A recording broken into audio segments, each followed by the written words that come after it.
আপনি একটু আমাদের জন্য শাফাআত করুন।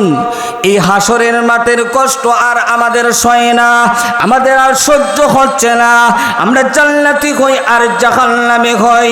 আমরা আদম আলাইহিস সালামের কাছে গিয়েছিলাম, তিনিও কথা বলতে পারবেন না। আমরা নূহ আলাইহিস সালামের কাছে গিয়েছিলাম, তিনিও আজকের দিনে শাফাআত করতে পারবেন না। আমরা গিয়েছিলাম হযরত ইব্রাহিম আলাইহিস সালামের কাছে, তিনিও কথা বলতে পারবেন না। হযরত মূসা আলাইহিস সালাম আমাদেরকে বিদায় করে দিয়েছেন, হযরত ঈসা আলাইহিস সালাম আমাদেরকে বিদায় করে দিয়েছেন। আল্লাহর নবী আজকে আমাদের জন্য আপনি শাফাআত করুন। আল্লাহর নবী বলবেন, উম্মতেরা রে, আজকের এই দিনে অবশ্যই আমি বিশ্ব নবী আমার গুনাহগার উম্মতদের জন্য শাফাআত করব। সবাই বলেন সুবহানাল্লাহ। আরো জোরে বলেন না সুবহানাল্লাহ। আমার ভাইয়েরা লক্ষ্য করে দেখুন, আল্লাহর নবী বিশ্ব নবী রাহমাতুল লিল আলামিন মাকামে মাহমুদ নামক স্থানে কোন নবী ওইখানে যেতে পারে না। আল্লাহর নবী সিজদায় পড়ে রহমতের নবী কান্না করেন। আল্লাহর নবী কান্দেন, ও প্রভু, হাসরের মাঠের এই কষ্ট আর আমার উম্মতের সইতেছে না, আমার গুনাহগার উম্মতের অবস্থা কি হবে? আল্লাহর নবী সিজদায় পড়ে কান্না করেন। আল্লাহ রাব্বুল আলামিন বলেন, হাবিবি, আজকের এই দিনে আপনি কান্না করবেন না, আপনি মাথা উঠান, আপনার আর কাঁদতে হবে না। আজকে কান্নার দিন নয়, আপনি দুনিয়াতে অনেক কান্না করেছেন, আজকে আর কান্না করতে হবে না।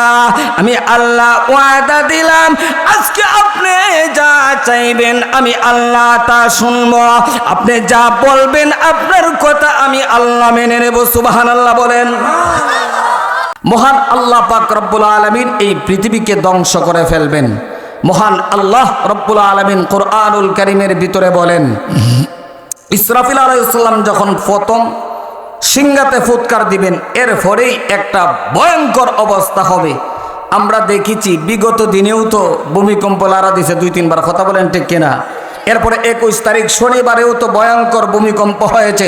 আমার ভাইয়ারা, এর একটা কারণ আমরা ভুলে গিয়েছি, কিয়ামত হবে, আমরা এই দুনিয়াতে থাকবো না, এই কথাটা ভুলে গিয়েছি। কথা বলেন ঠিক কিনা? এখন বর্তমানে গান বাজনার অভাব নাই, অভাব আছে? কথা বলেন, অভাব আছে? গান বাজনার অভাব আছে? গুনাহ পাপ বেড়ে গেছে, অন্যায় পাপাচার বেড়ে গেছে, ঢোল বাজনার অভাব নাই, যার কারণে মাঝে মাঝে আল্লাহ পাক এই ভূমিকম্প দিয়া আমাদেরকে হুঁশিয়ার করে দেন, সাবধান করে দেন। কথা বলেন ঠিক কিনা?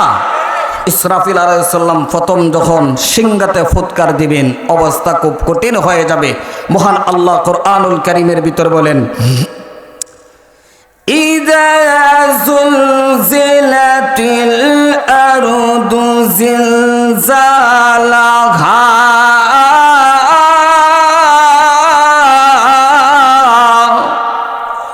যখন এই পৃথিবীটা জালজালা শুরু হয়ে যাবে, একবারে ব্যঙ্গে কান কান হয়ে যাবে। অন্য আয়াতে মহান রব্বি কারীম বলেন, ইযাস সামাউ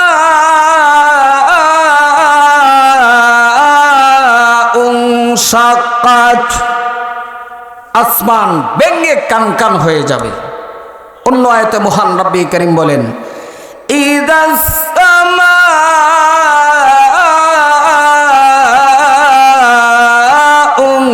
ফাতারাত, আসমান ভেঙ্গে কান কান হয়ে যাবে, বিদীর্ণ হয়ে যাবে। তাহলে এগুলো আমার কথা না, আল্লাহর কথা। তে পৃথিবী একদিন ধ্বংস হবে কিনা? কথা বলেন না, ধ্বংস হবে।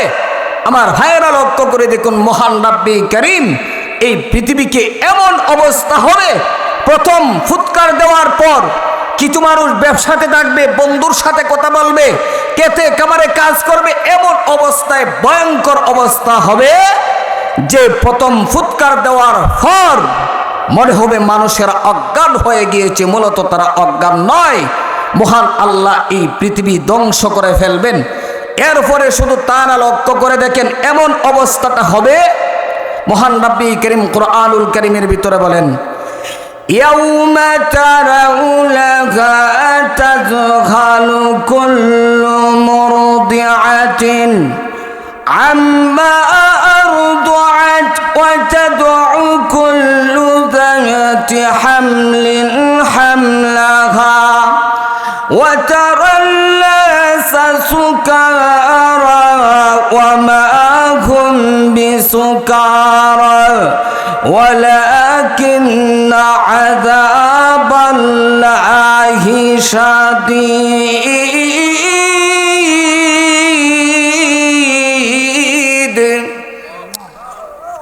আল্লাহ রাব্বুল আলামিন কুরআনুল কারীমের ভিতরে বলেন এমন ভয়ঙ্কর অবস্থা হবে ইসরাফিল আলাইহিস সালাম যখন সিংহায় ফুৎকার দিবেন।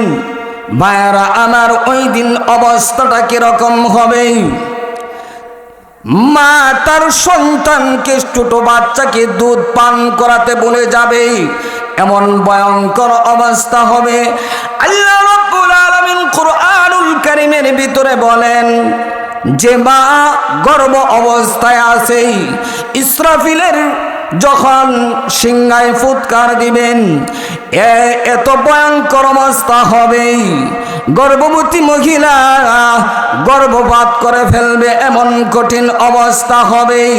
মানুষগুলোকে মনে হবে তারা নেশা পান করেছে, মদ পান করেছে, মূলত তারা নেশাগ্রস্ত নয়। আল্লাহর আযাব বড় কঠিন, বড় শক্ত আযাব, কথা বলেন ঠিক কিনা?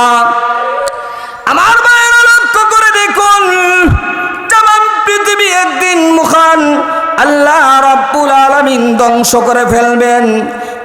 তামাম পৃথিবী একদিন শেষ হয়ে যাবে। ইসরাফিল আলাইহিস সালাম দ্বিতীয় ফুৎকার যখন দিবেন, দ্বিতীয় ফুৎকার, তখন আবার মানুষগুলোর রূহ ফিরায়া দেওয়া হবে। ইসরাফিল আলাইহিস সালাম তৃতীয় ফুৎকার যখন দিবেন, তখন আবার মানুষগুলো কবর থেকে উঠে হাসরের মাঠের দিকে দৌড়াইবে। সুবহানাল্লাহ বলেন। আমার ভাইয়েরা, সমস্ত মানুষেরা হাসরের মাঠের দিকে দৌড়াইতে থাকবে। ওই দিনটা কি সহজ হবে না কঠিন হবে? কথা বলেন ঠিক কিনা? হ্যাঁ, আম্মা জান আয়েশা বিশ্ব নবীকে ডেকে বলে, আল্লাহর নবী, ওই দিন কবর থেকে যে আমরা উঠে হাসরের মাঠে যাব, আলোচনা অনেক লম্বা আলোচনা, সময় তো কম, কথা বুঝতে পারতেছেন, সংক্ষেপে বলতেছি। ওই দিন অবস্থাটা কিরকম হবে? সকল মানুষ কি উলঙ্গ অবস্থায় থাকবে? আম্মা জান আয়েশা বলেন সকল মানুষেরা ওই দিন উলঙ্গ অবস্থায় থাকবে। আম্মা জান আয়েশা বলেন আল্লাহর নবী, সকল মানুষেরা উলঙ্গ অবস্থায় থাকবে, এটা তো একটা লজ্জার বিষয়, শরমের বিষয়, কথা বলেন ঠিক কিনা?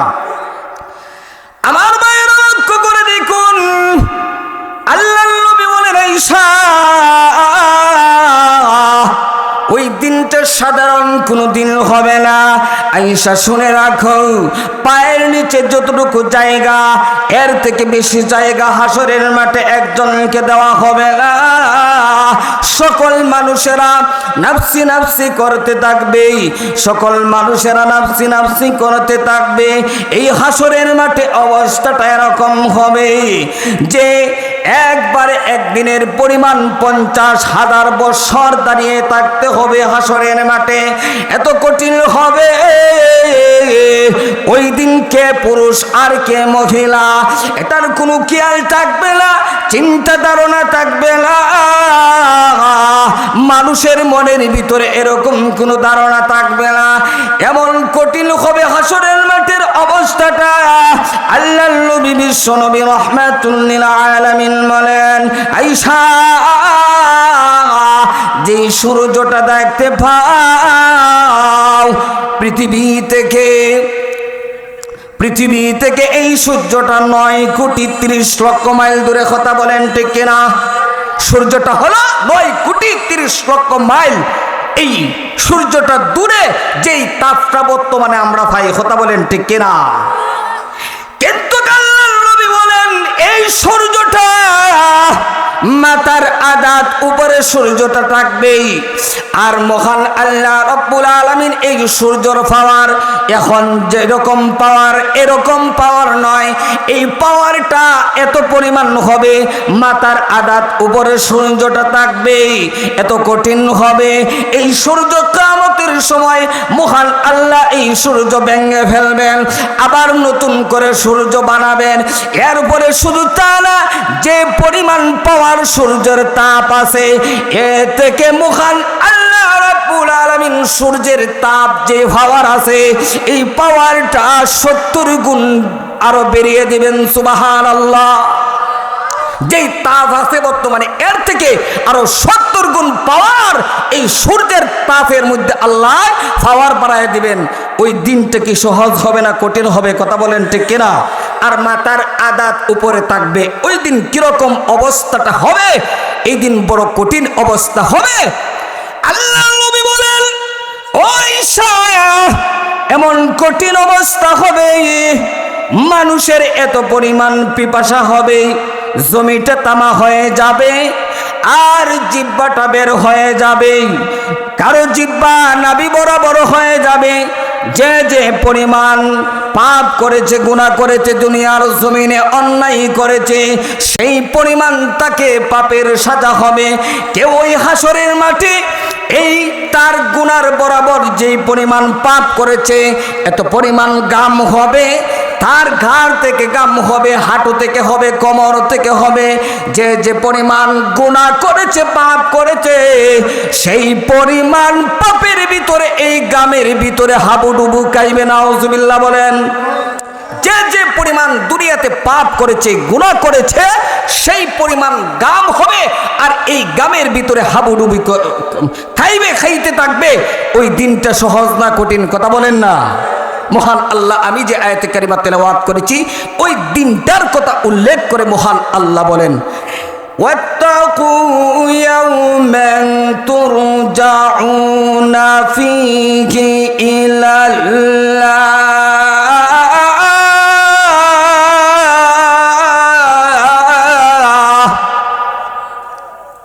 আল্লাহ রাব্বুল আলামিন বলেন, ওই দিনকে ভয় করো যেদিন আল্লাহর আদালতে দাঁড়াতে হবে, যেদিন আমরা আল্লাহর দিকে প্রত্যাবর্তিত হব। সুবহানাল্লাহ বলেন।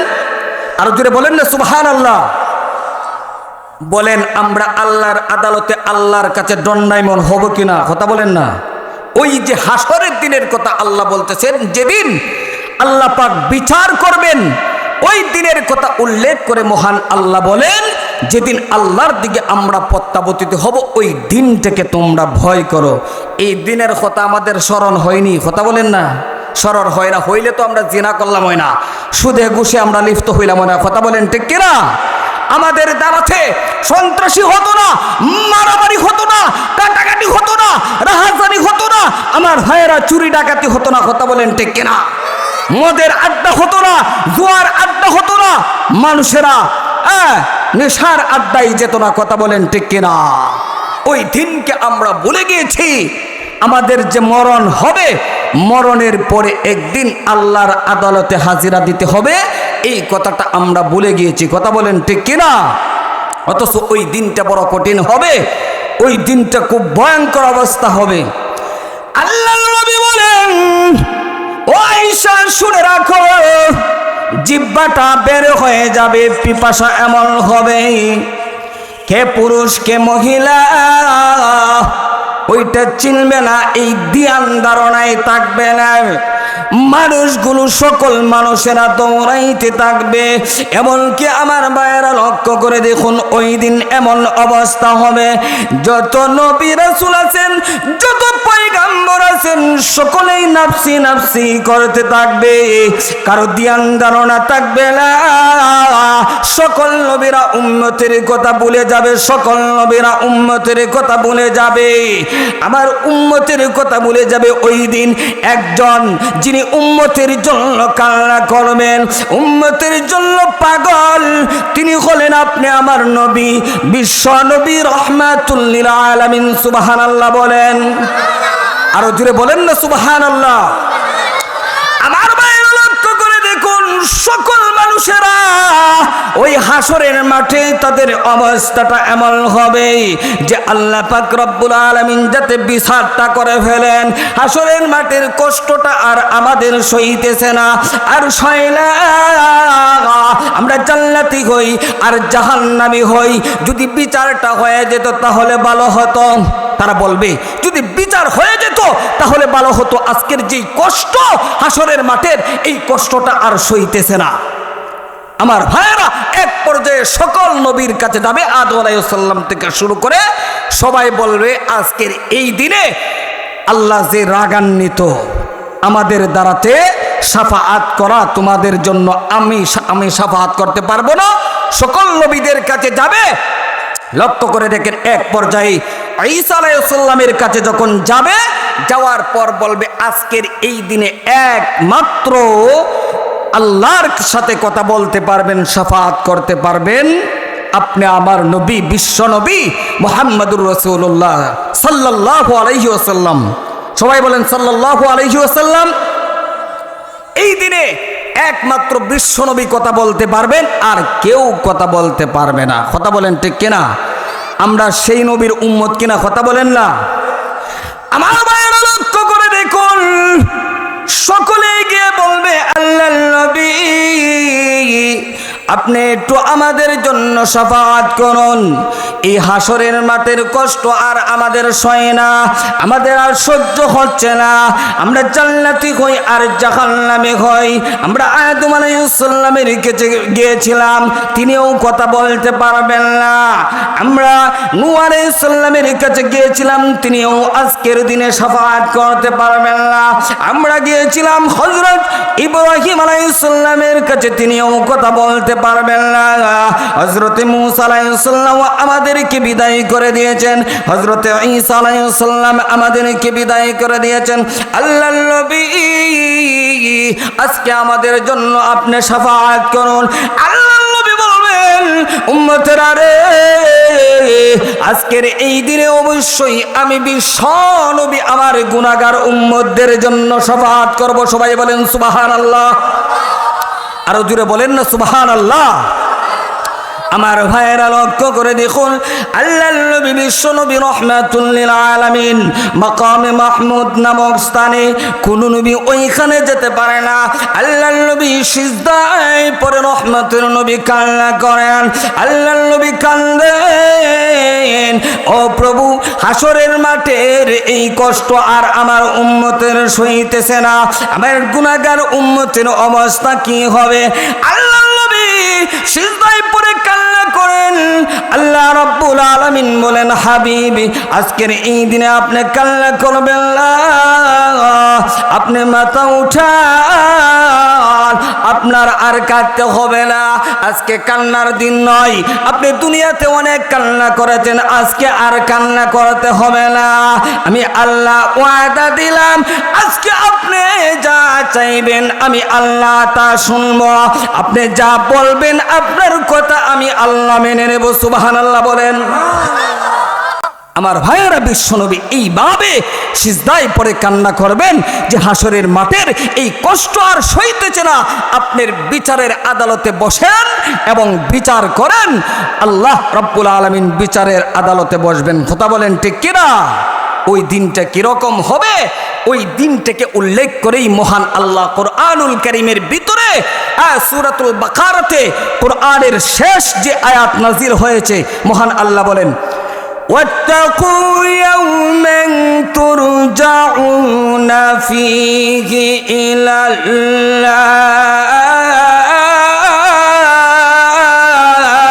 الله ثم توفى كل نفس ما كسبت وهم لا يظلمون।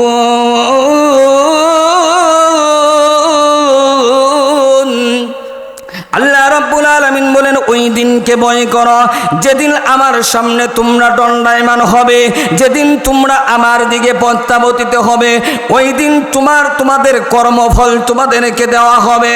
ওই দিন মুখান আল্লাহ বলেন, যে যে পরিমাণ আমল করবে, যা করবে ওই দিন ওইটাই তাকে বুঝাইয়া দেওয়া হবে।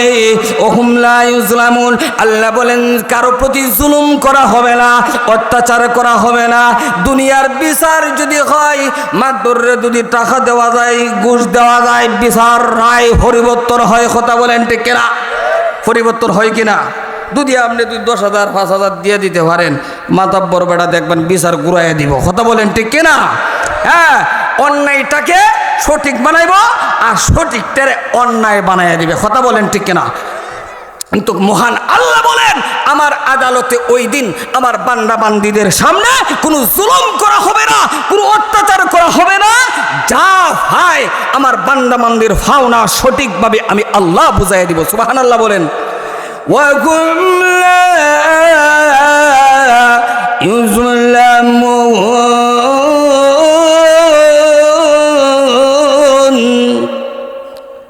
আমার ভাইয়েরা লক্ষ্য করে দেখুন, ওই দিন মহান আল্লাহ রব্বুল আলামিন যখন বিচারের আদালতে বসবেন কিনা, কথা বলেন না, লিমানিল মুলকুল ইয়াউম লিল্লাহিল ওয়াহিদিল কাহ্হার। ওই দিন একমাত্র বাদশাহী থাকবে কার? জুড়ে বলেন, জুড়ে বলেন কার? দুনিয়ার কোনো এমপি মন্ত্রী বাদশার ক্ষমতার কোনো কাজে আসবে? সবাই ওই দিন তরতর করে খাটতে থাকবে হাসরের মাঠে, কোনো বাদশাহী কাজে আসবে না। কথা বলেন ঠিক কিনা? কোনো দলভাণ্ডার, কোনো সম্পদ, কোনো কিছুই কাজে আসবে না। ওই দিন একমাত্র ক্ষমতার পাওয়ার, এই দিন সুপার পাওয়ার থাকবে একমাত্র আল্লাহ রাব্বুল আলামিনের। কোনো বস, কোনো ঠাম, কারো পাওয়ার থাকবে না। কথা বলেন ঠিক কিনা? দুনিয়ার এমপি মন্ত্রীর পাওয়ার চলবে না। আল্লাহ বিচারের আসরে বসবেন, কাহার রূপ ধারণ করবেন।